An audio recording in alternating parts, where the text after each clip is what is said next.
Be here this morning, and it's this is a treat to just be sharing with you some things from. First, I'm going to start with a few things that have happened at camp since the last time I spoke here, which was actually in May, and then we're going to share a little bit about some of the things that happened on our Israel trip and a passage from that as well.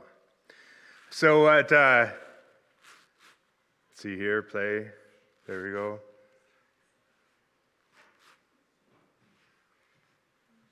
Oh, I think I'm on the wrong program here. Give me 1 second.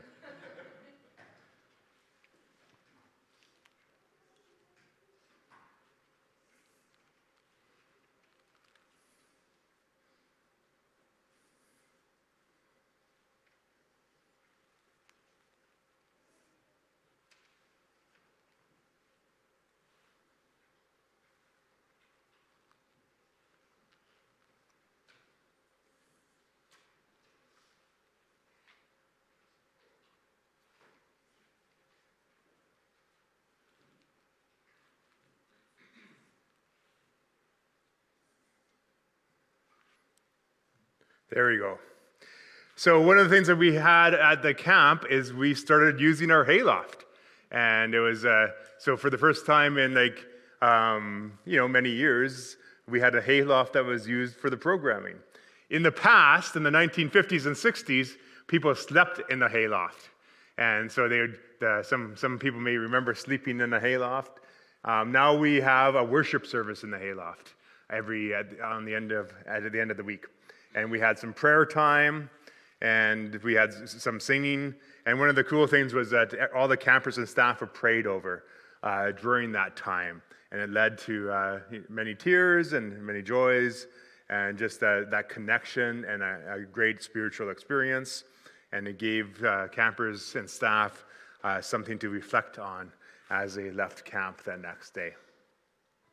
And camp we had a really good experience with summer camp, and just having a great staff that came together to lead lots of adults with special needs and children in activities and in spiritual guidance and in just loving God and in learning about our Savior Jesus Christ. Then we also had a new activity at the camp, and I'm not sure what we're going to call it yet. I don't think it's called Mount Zion or anything, but we made our own mountain at the youth farm. And it's now there's a slide, a mega slide coming off of it. I used it during the kids' camp, and during corn maze, there was sometimes half an hour wait to get on that slide. You can go on it with a tube, and you go down it that way. And it's you can see it from Rostron, and people were calling me saying, "I can see it from my backyard." I'm not sure if that was a good thing or a bad thing for them, but. And then the corn maze this year was a tremendous year at the corn maze. We celebrated David Tay's signing a document that brought 20,000 Russians to Canada in the 1920s. Because in 1922 he signed a deal with CP Rail to go into debt and bring 20,000 people from Russia. The arrival dates were starting in 1923, but 100 years ago in 1922. Was when he made that step of faith and signed that document. And he was the bishop of this church at one point as well, and has come in and taught in the old church here in Hague. And so one thing that somebody phoned me up one time and said, "Oh, do you have pumpkins at the farm that are big enough to put on your head?" And then all of a sudden we found some pumpkins that they must have bought and used. And so I just tried one out then too. So we had a little bit of fun at the corn maze as well. It looks scarier than I thought. One of the joys was being able to bring Francisco and Azella to the corn maze, and they worked there for 2 months. Francisco spoke here at church as well in September, or in October, I believe it was on Thanksgiving Day it was Thanksgiving Sunday that he spoke. And he's been our translator since 2008, and to have him come for the second time to Canada, and this time spend 2 months working at the corn maze and connecting with our staff and connecting with families that come to the corn maze. They're excited about coming back in the future as well. Candace and I took them on a trip to Banff, then right at the end of the corn maze because they were flying out from Calgary. So we had some beaver tails to give them a bit of a Canadian experience to finish off. So they saw the mountains and the Rockies, they saw the prairies. They spent two months in a field in Rostron at the corn maze, and they got to experience a little bit of Canada. And they went on a canoe trip in the northern Saskatchewan and a fishing trip where everybody caught fish besides Francisco. But it's too bad. I guess he has to learn more how to fish. Or we weren't teaching him very well. But that was a good experience having our connection to Mexico, our Mexico trip, collide a little bit with our corn maze experience that we offer families and people and youth groups and all. And then if I look back at the last time I spoke, I was talking about encountering Jesus, and this was on May 27th. And I used this slide here of Magdala in Israel and going and connecting with this, going into this building. And there's a chapel in it, which is called the Encountering Jesus Chapel. And there's this picture that shows a woman touching Jesus' cloak. And that Encounter Chapel in the lower level of the dock in Altum is a treasure. And I didn't realize that I'd be actually in there, in 6 months or so when I was showing you this back in May 17th. So we were able to go back to Israel and be in the land of the Bible, the Holy Land. And this painting is one of the things that we sat in front of for like probably half an hour and heard from a speaker there talk. But it was cool this last November to go to the land of Israel, which is not very big. And it's like if you look at this map, you can see how big Canada is. Like we're huge. Israel, you can't even really see. It's the same color as Canada, but it's right here. And it's like barely noticeable on the map. And most of what you see is actually the desert area, which people don't really spend tons of time with. Israel is 115 kilometers across and 420 kilometers long. But like I say, probably only the top 200 kilometers are what people view or go to, like sort of the Dead Sea and up. So you're not really spending too much on. It's not a very big space. Saskatchewan is 30 times the size of Israel, just to put that into perspective. And Israel forms less than 1% of the Middle East. And one thing that's interesting about Israel is like, what continent is Israel on? Does anybody know? Does anybody? Yeah, okay. First, you did 100% way. Correct right away. That's pretty cool, Dawson. But yeah, so like, because people don't know, because it's like, it's right in the middle of, Africa is right beside it, Asia is here, and Europe. And it feels a bit more like Europe when you're actually in Israel than it does feel like Asia. Like it does not feel like Asia. It's definitely part of the Middle East, which is part of Asia. But there is so much that has gone on in that country. So much. In fact, you can sort of tell from this that in order for Africa to come to Asia or Europe, they had to go through Israel. And in order for Asia to come into Africa, going through Israel. And even for the Middle East area to Europe, going through Israel. So it's like where the large civilizations of the past, they would all have to travel through Israel to get into trading routes. And so that was why it was a land that needed to be conquered many times. 30 different civilizations have conquered the land of Israel. And when you go there, and when you go and visit Israel, you see that. You see Roman ruins. We spent time looking at Roman ruins. We see Greek towns. We see the Byzantine Empire. You see Crusader relics from when the Europeans came in the Middle Ages to redeem Jerusalem from the from the Muslims. You see stuff that was built by King Solomon, by King David, by King Ahab, by King Hezekiah, by the Israeli kings, or Israelite kings. You see stuff that predated that by the Egyptians, by the Canaanites. You see the stuff that was there built by the Muslim conquerors that had the land for a significant time during the Middle Ages. You see buildings built by the British in the late 1800s, early 1900s, when the British were in charge of Israel. And you see modern day Israel built by the country Israel. So that's just some of them, because there was 30 different civilizations. And there's if you go to some of the archaeological sites, they point out there's 30 different layers here, like in Megiddo, where there's 30 different layers of civilization. And for archaeologists, it's a dream come true to go to Israel and spend time digging stuff up and digging in the sand. But not only is there all this civilization, there's also some great features of the land. Mediterranean Sea is like an ocean. It basically connects to you can see this is a very small strait, and then its Mediterranean Sea connects right to the ocean. It feels like an ocean. It's a saltwater ocean, or sorry, it's saltwater. It's like an ocean. There's lakes. The Sea of Galilee, which is not a sea, is a lake. There's rivers, there's mountains, there's deserts, there's sandhills, there's forests, there's oasis in the desert, there's springs, there's cities, there's towns, there's farmland, there's bananas, there's grapefruit, there's valleys. And we were able to have a grapefruit tree in the house that we were renting. So I grabbed a grapefruit, cut it open in the morning, and had a grapefruit. So I thought that you can't do that in Saskatchewan, right?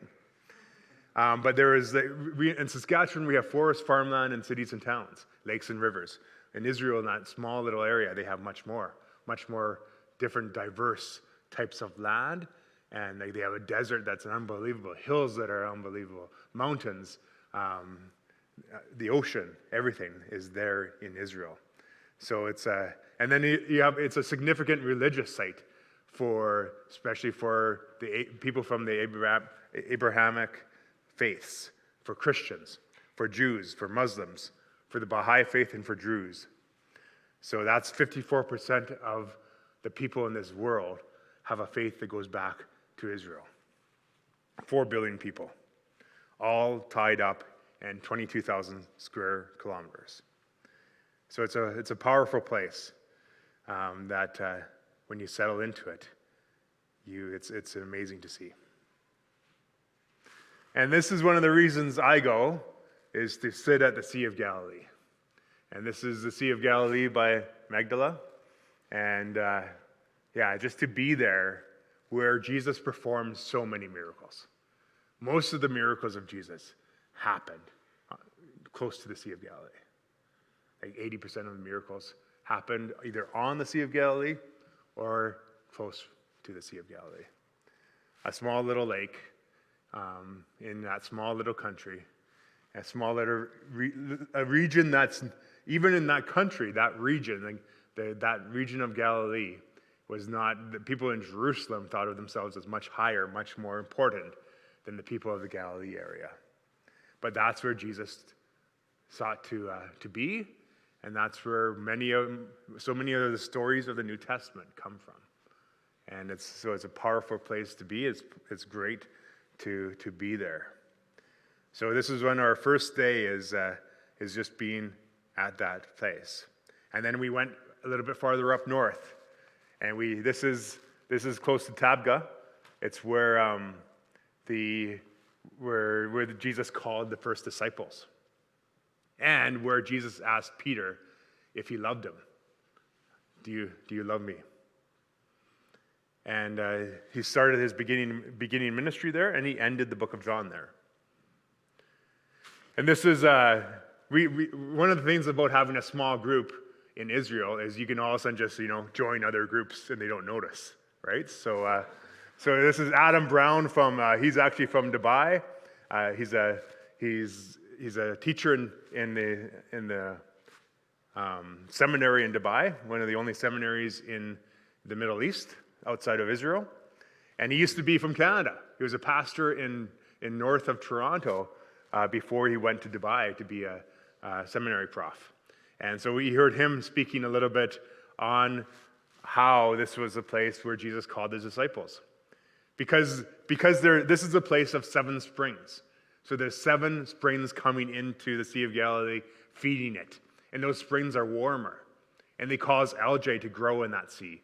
And the algae cause the fish to be there. So all fishermen for millennia have come to that area to catch fish. So when you hear stories of Jesus saying to Peter, throw your nets over to the other side of the boat, it would have been close to here, because that's where all the fish were. That's where they would have been fishing, is right there. That's where Jesus called his disciples. That's where he said to Peter, do you love me? Do you love me?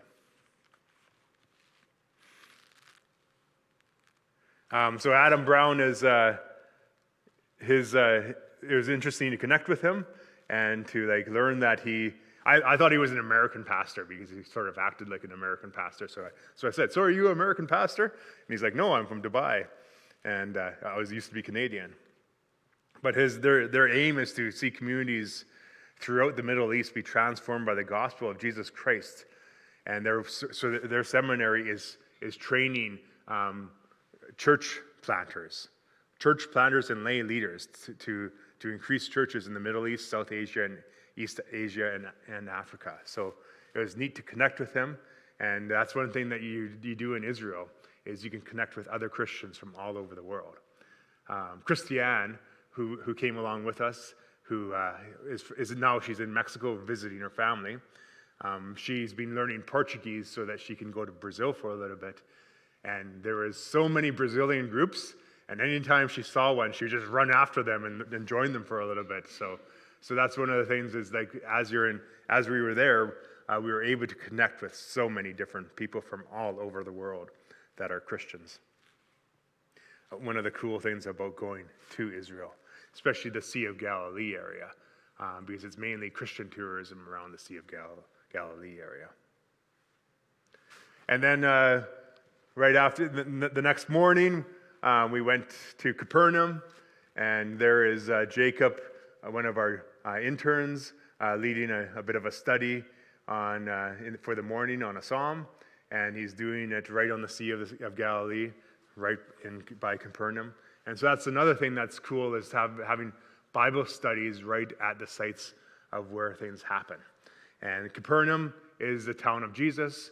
It's where Jesus it's where Peter's house was, and there's a huge church on top of Peter's house. I don't have a picture of it, but it's like a spider, and that's a place to visit and a place to see, a synagogue from the time that was in the same area of the time of Jesus.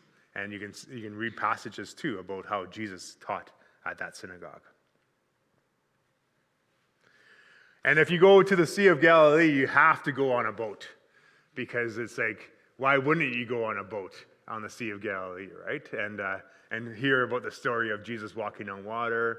And one thing I always thought about the Sea of Galilee was it's going to be stormy, because almost every story in the Bible talks about a storm on the Sea of Galilee. I have never seen a storm on the Sea of Galilee, and I've been there for 3 or 4 weeks. I guess I have to go for a little bit longer to see a storm. And these boats are big and huge, so they can probably handle a storm. But because we're a small group, once again, we can't go and rent a boat. There's 40 people on one of these boats. So we just have to ask somebody if we can join them. So we joined a group of Nigerians here going on their journey on the Sea of Galilee. And so they had everybody in our group dancing with them and singing with them. And the guide said, "Are you sure you want to join them? They're going to be singing and dancing. Are you all right with that?" Especially since we brought youth, it was maybe easier. But they took pictures of us, and because they're from Nigeria, they spoke English. They sang their music in English, and it was nice to be a part of them for that 45 minutes as the sun was going down on the Sea of Galilee, and we were on this boat. So it's really cool to be a part of that and be there. And then here we're back at Magdala. And so sitting on the bench. The only thing that would be better is if that wasn't Joe and that was Candace instead. But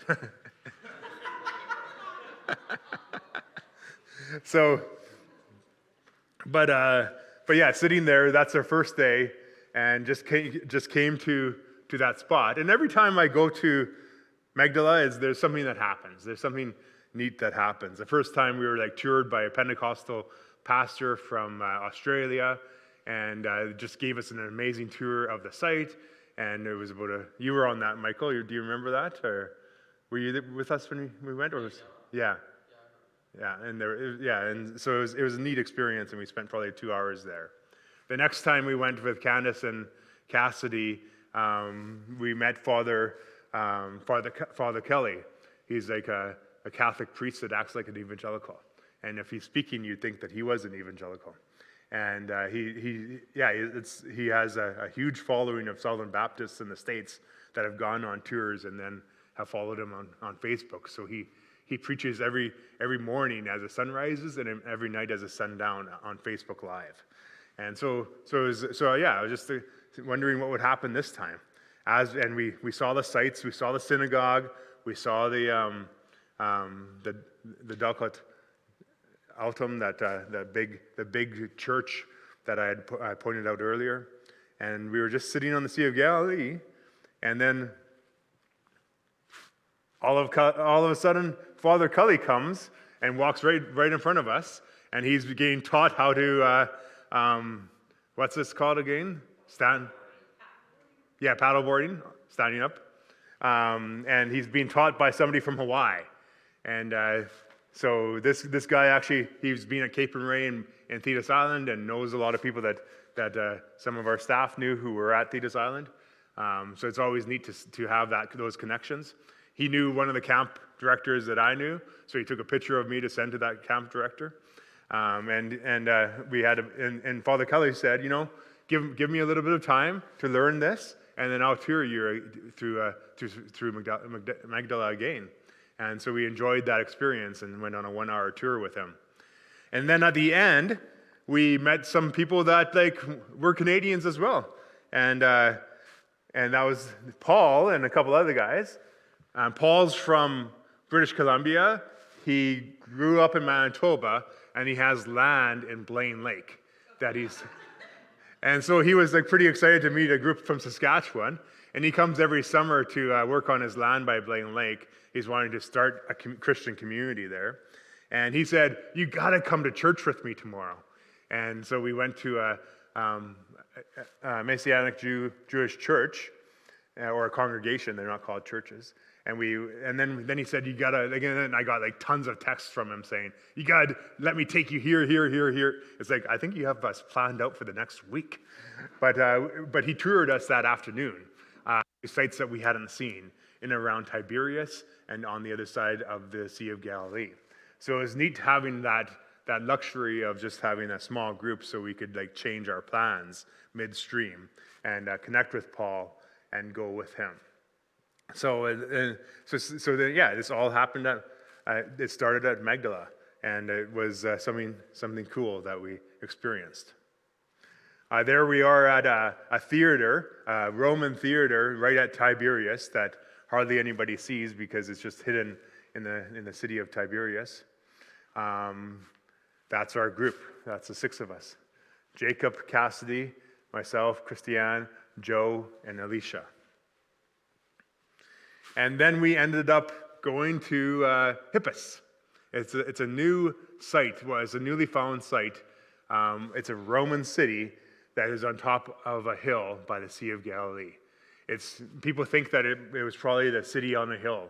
When the Bible refers in the New Testament to the city on the hill, it very much could be Hippus.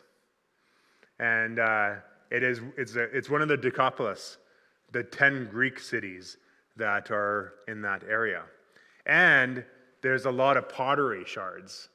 And we were hoping to find some Roman coins, but we didn't find any Roman coins. I guess people had looked over it enough for that. But we did find a lot of Roman pottery and some Roman glass, and because it's a new site, and there's not as many people that have gone there. And they don't even charge for you to go there yet because they haven't developed it enough. And every other site, they charge a bit.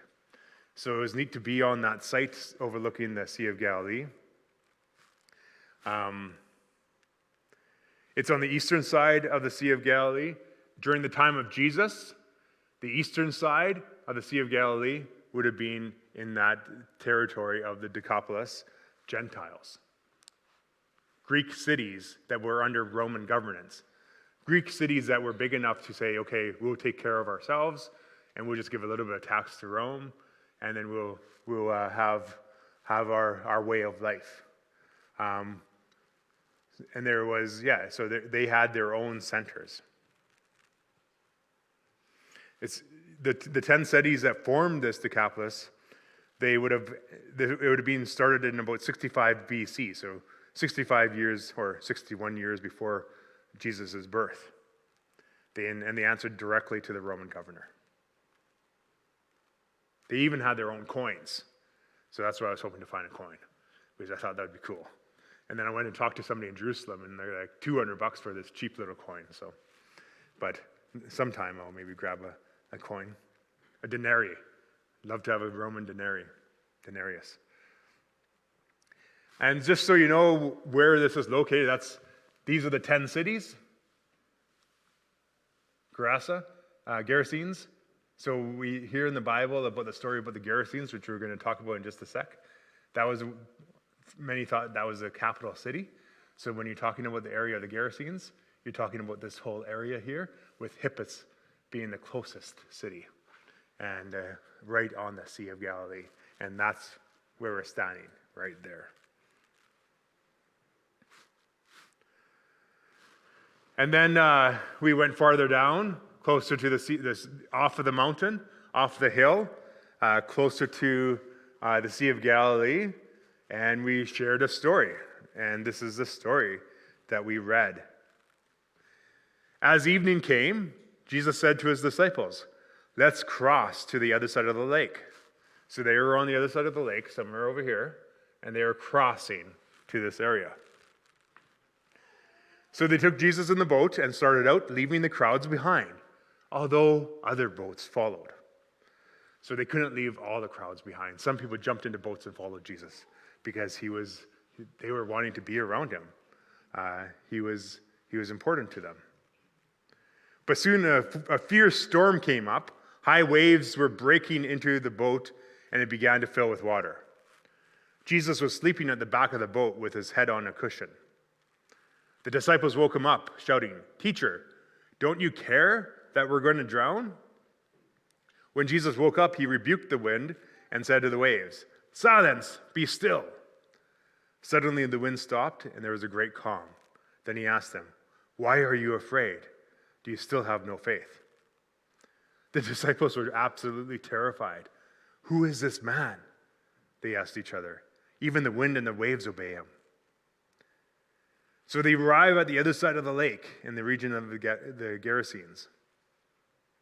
When Jesus climbed out of the boat, a man possessed by an evil spirit came out from the tombs to meet him. The man lived in the burial caves and could no longer be restrained, even with a chain.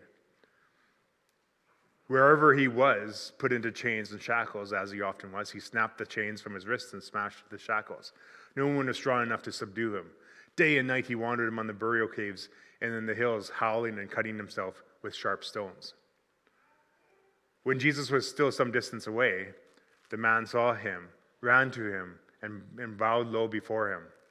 With a shriek he screamed, "Why are you interfering with me, Jesus, Son of the Most High God? In the name of God, I beg you, don't torture me."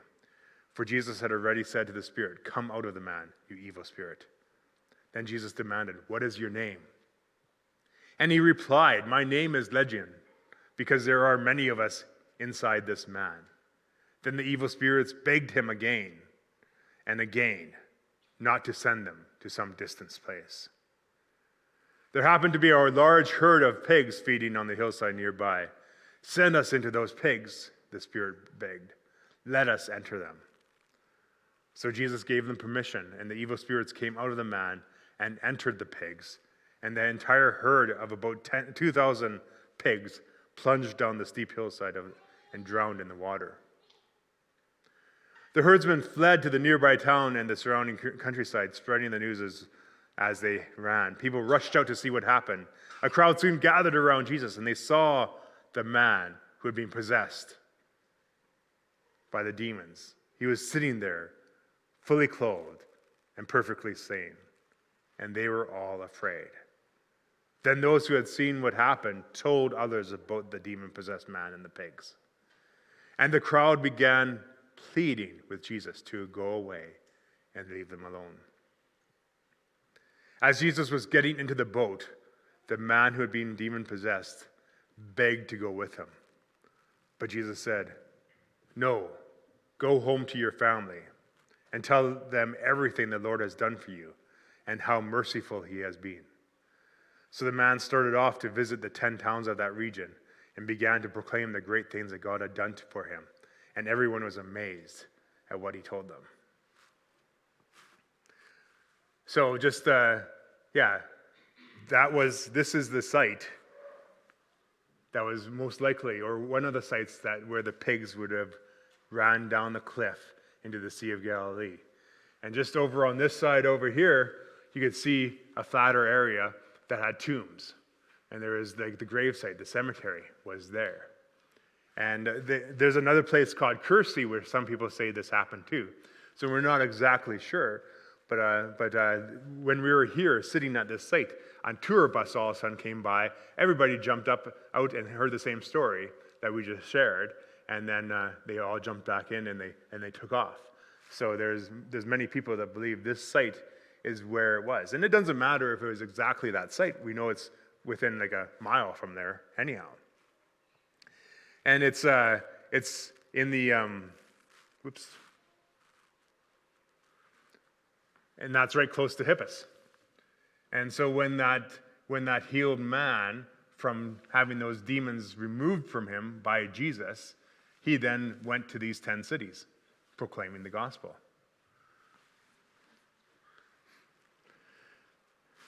And that story was, actually Paul pointed out some things about this story, which I hadn't really thought about before. And it's just the fear that was in this story. There's 4 different types of fear that were talked about in the story. The first was a fear of weather, fear of harm that the disciples had. They were scared of this weather. And I've been in a canoe where you're like lapping up water and you're wondering, oh man, are we going to sink? And I had forgotten to put my life jacket on. Sorry, Candace, I didn't want to tell you that. But we had to paddle hard to get to the shore before the canoe would be capsized because the water was coming in. And that wasn't even that scary, but would have been much more scary to have these waves breaking over the boat and see the boat beginning to fill with water and thinking this is gonna be the end of us. And here that Jesus, they're like, Jesus, can you do something? And they're just wondering the next little bit tells you that they don't think that Jesus is going to do something to the storm. Maybe that Jesus is going to just help them. Maybe he'd do a small miracle of all of a sudden they would have pails in the boat to use the water and get the water out. But the disciples were scared of the weather. They were scared of personal harm, of harm coming to them. That's what scared them. They had a fear of weather, fear of harm. And then once Jesus calmed the storm, it's like, what the heck happened here? Who is this guy? And they're wondering, they say to themselves, who is this man? Even the wind and waves obey him. Because the Jewish people weren't expecting a God to be their Messiah. The Jewish people are expecting a man to lead their country and be a king like King David and kick the Romans out and help Israel to become a superpower in the world. That's what they were expecting, a political Messiah.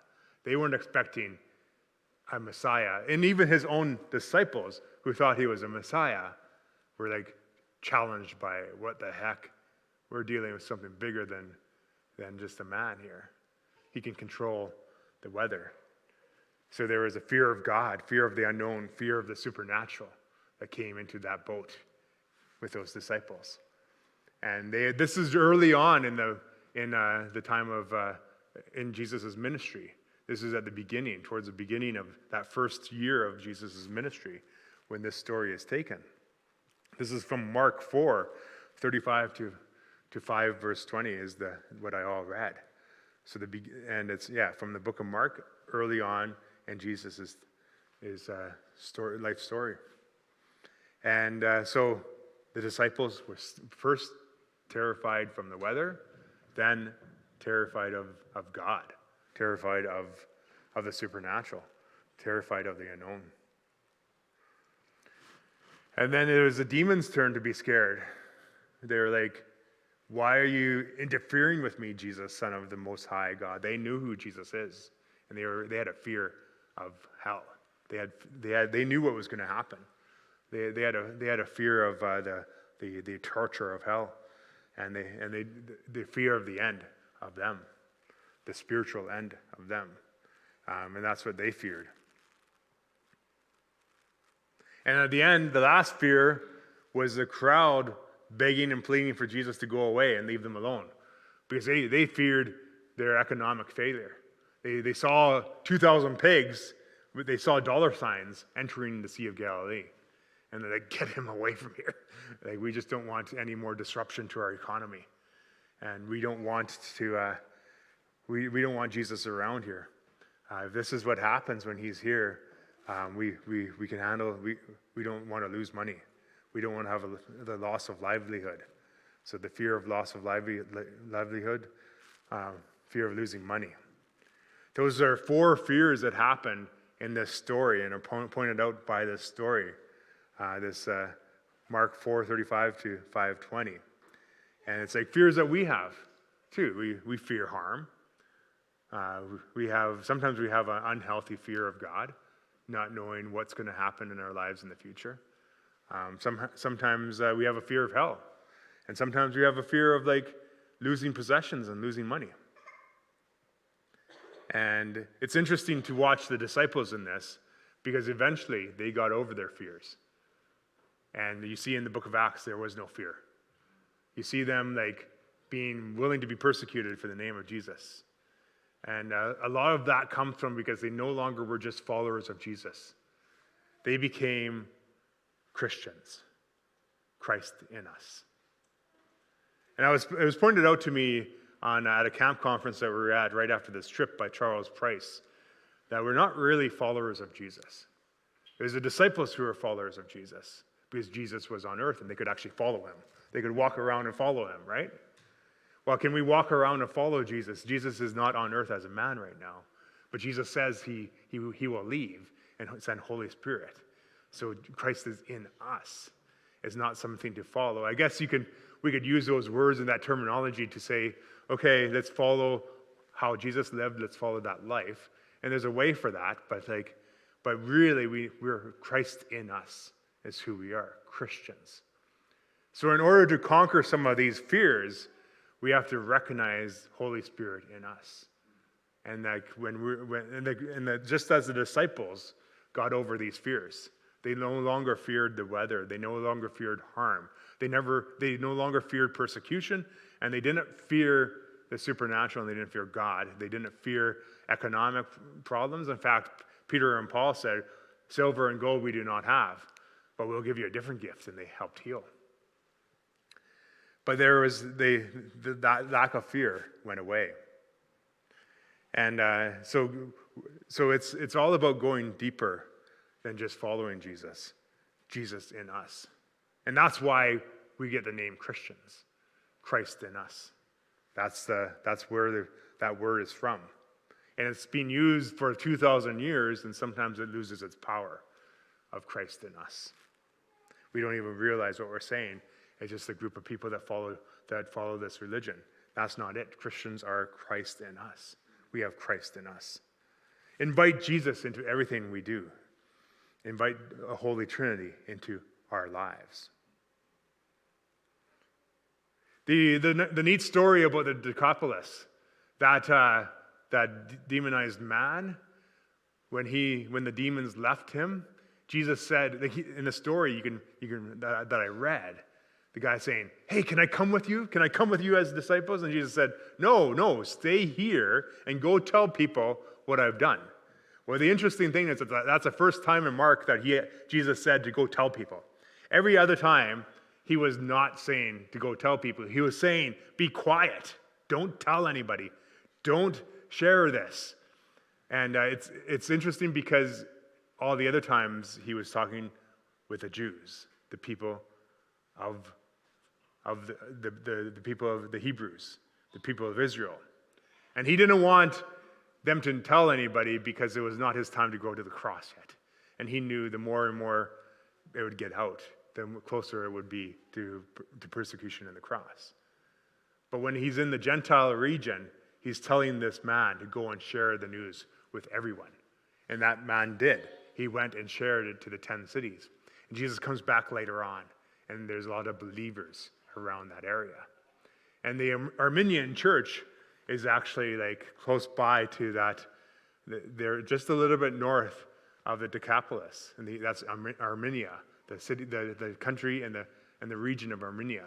And they were the first nation to become Christians, to become followers of Jesus, probably because of that man going out. And so Jesus told this guy, and that conquered the fear of the economic fear that these cities had, because when Jesus came back next, they weren't afraid of him.